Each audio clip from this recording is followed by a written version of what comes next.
Coachella Valley, and welcome to Live with Your Chamber. I'm your host, Katie Stice, CEO at the amazing Rancho Mirage Chamber of Commerce, and we have a really special guest for you today.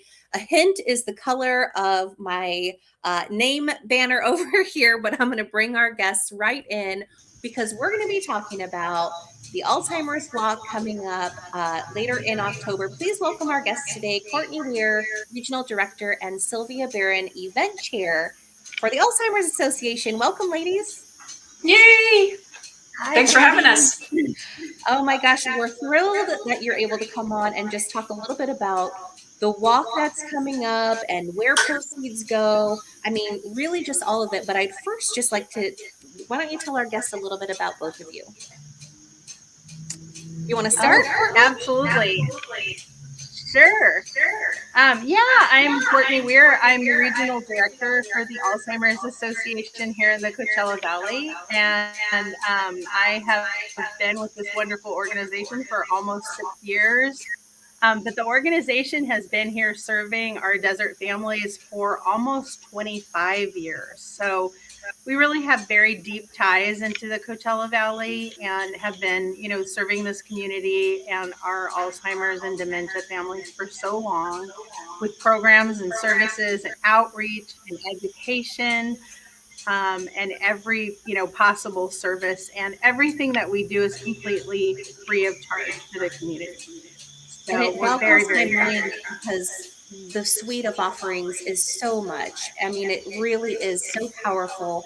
And I think another great thing about your organization and just the people you have working there and volunteering through the pandemic as well, it felt like you all did not skip a beat. It was, you knew that there were families out there that really needed resources. And so you just kept showing up and stepping up. So know that that's recognized.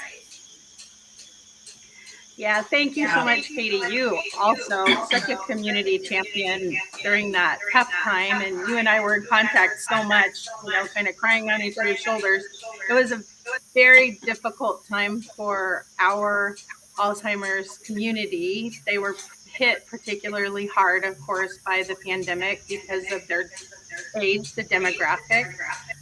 But this community was already hit hard. They were already isolated. They were already struggling. So the pandemic just really added on to those stressors. We had to shift everything to Zoom, as many people did. Many businesses and service organizations had to, and it was a challenge training a group of seniors on technology. But we did it. We were determined that we were not going to let this, be a barrier to our people receiving services at a time that they needed us the absolute most. Well, and this year is really special because now the walk is back. And Sylvia, this is like your baby as volunteer chair. That is such a big role. Tell us about how you got involved in the organization. And then, of course, we want to hear all about the walk and how to get involved.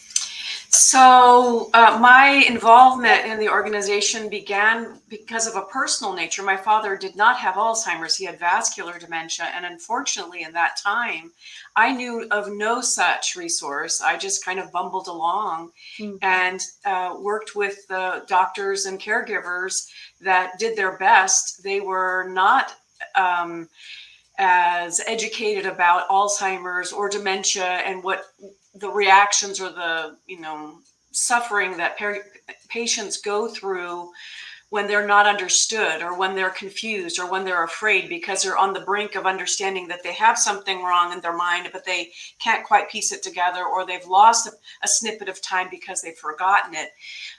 So I learned from Courtney that she was part of Alzheimer's Association, and it was really kind of a natural fit for me. My father had long since passed, but just the same, it's a cause that's near and dear to me.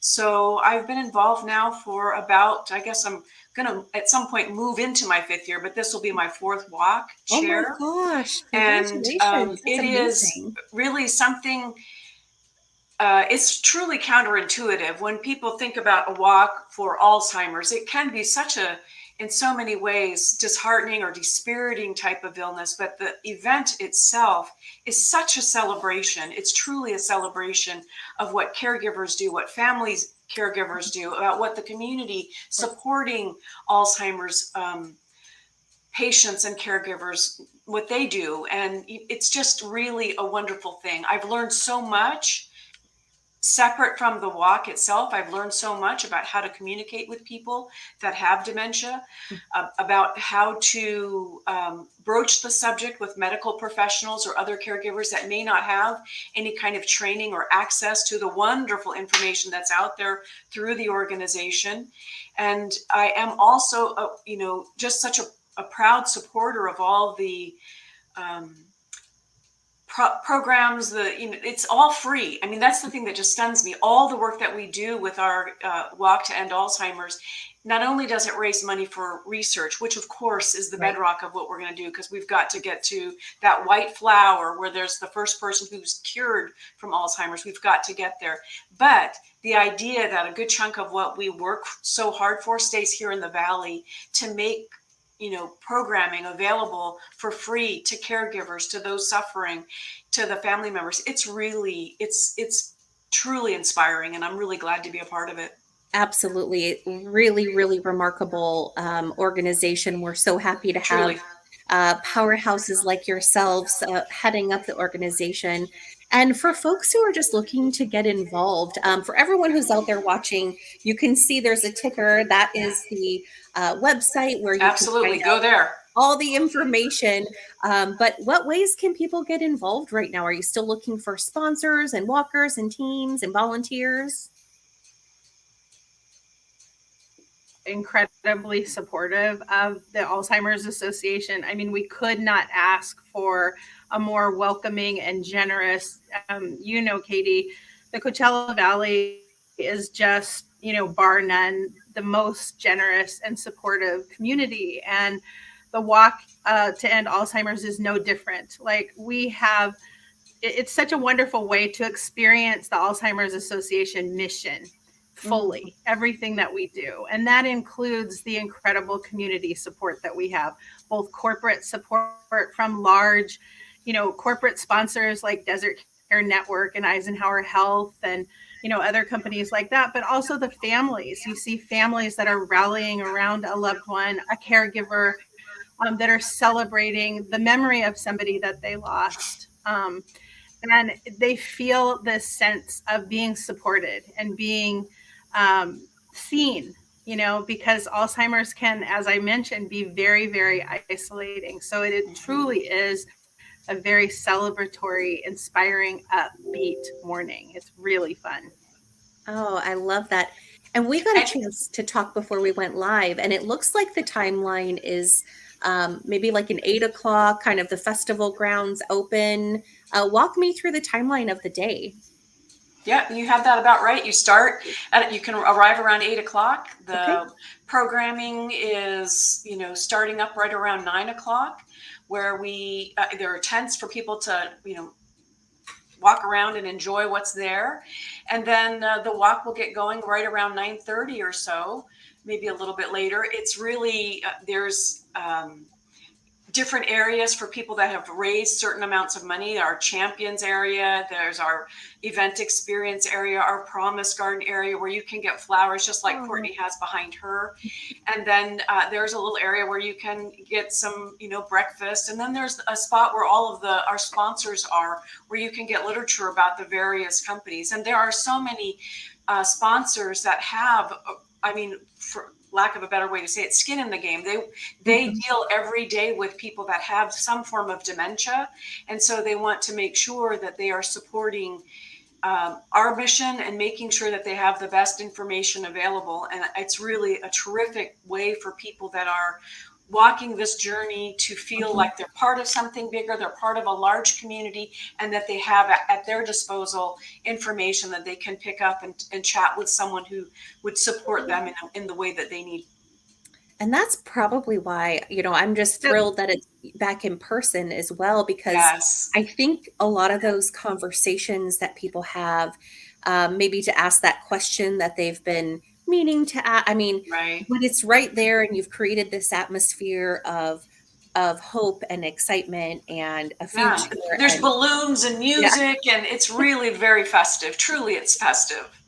Oh, And then, if I can go back a minute to your question, we would always love to have volunteers. If someone wants to volunteer, whether that's at our registration table or helping to set up or break down, they just have to call the number that's on the screen. sure. If they want to donate, we will take donations gladly. They just go to the website that you have listed there, act.alz.org/CV, and they can make a donation.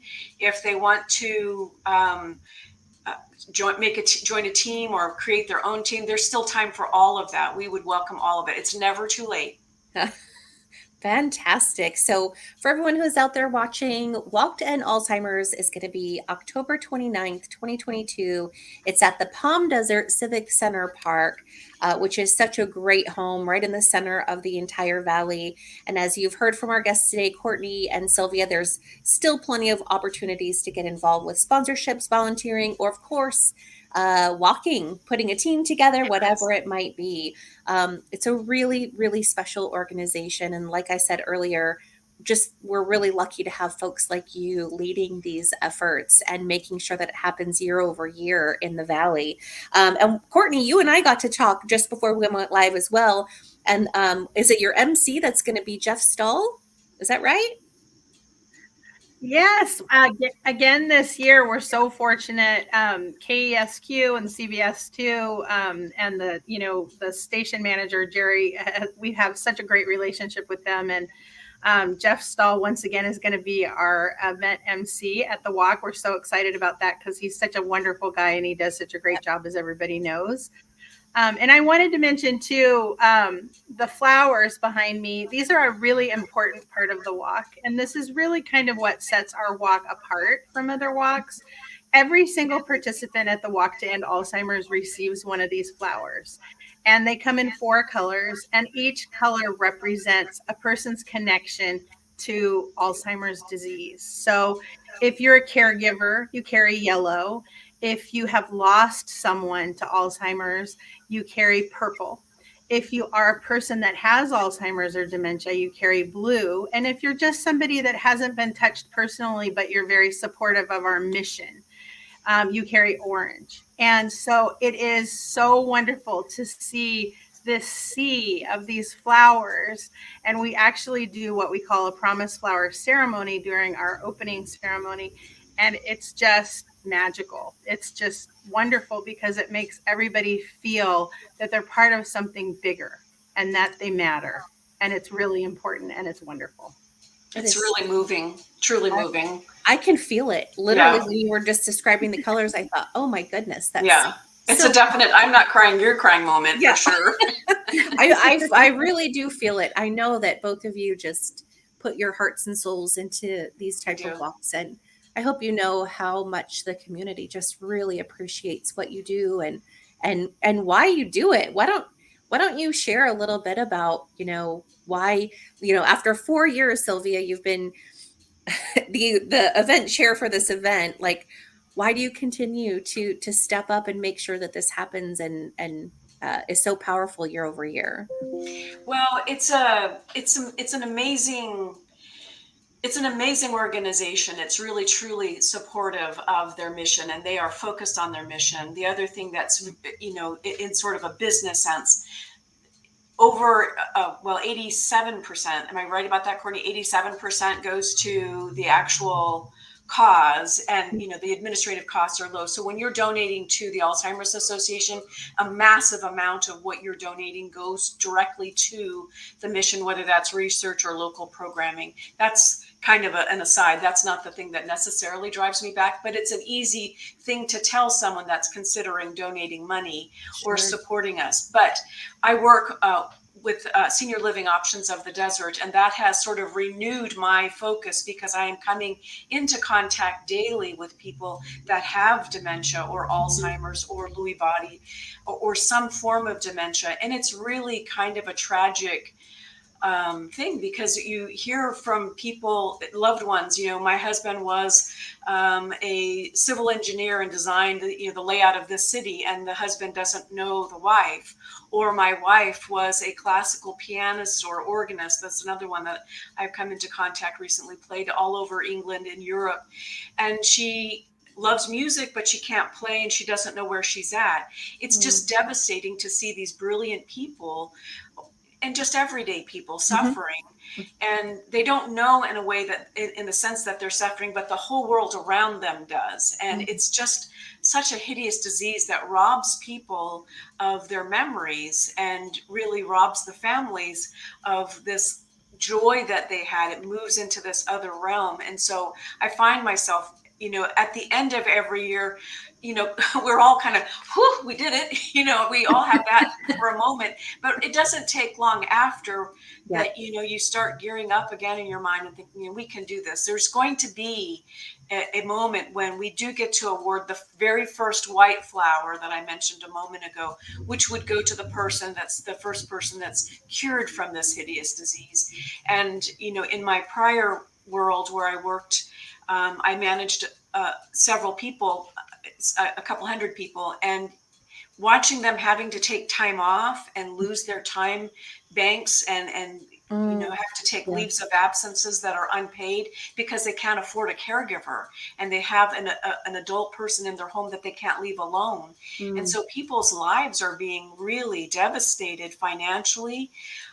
You guys spoke earlier in the broadcast about what the pandemic has done. It's really isolated so many people, and it's just changed the progression of the disease to be much faster. And it's just really accelerated for a lot of people the idea that they can't afford to not work, but they can't afford to work because they can't afford the caregiver. Right. So another component of this whole organization is their activism and their contact with governments, local, state, federal governments, to try to get awareness out there. It's really something that makes me feel very proud. It is a full, wholesome approach to helping find a cure, and everybody has their foot on the gas pedal at every angle, and that's a good thing. It's a good thing, and it's truly what inspires me. Wow, amazing. I mean, it really comes through. It does. And Courtney, I know you've been with the organization for quite a while, and tell us a little bit about why Alzheimer's Association organization.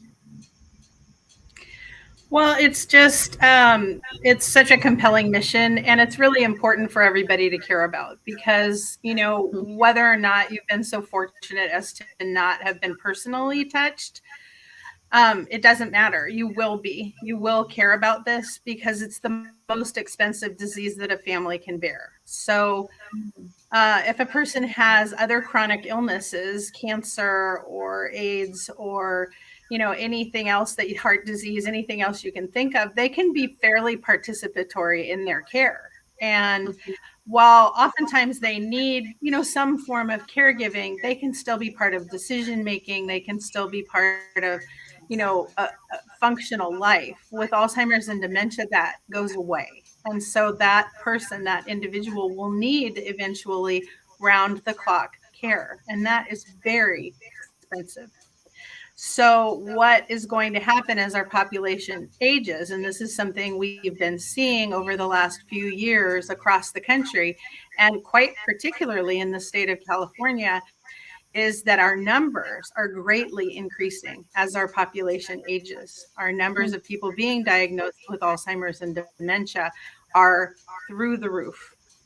And what that will mean to the average person is someone is going to have to pay for these people to be in round the clock care situations. And if it can't be their family, it's going to be taxpayers.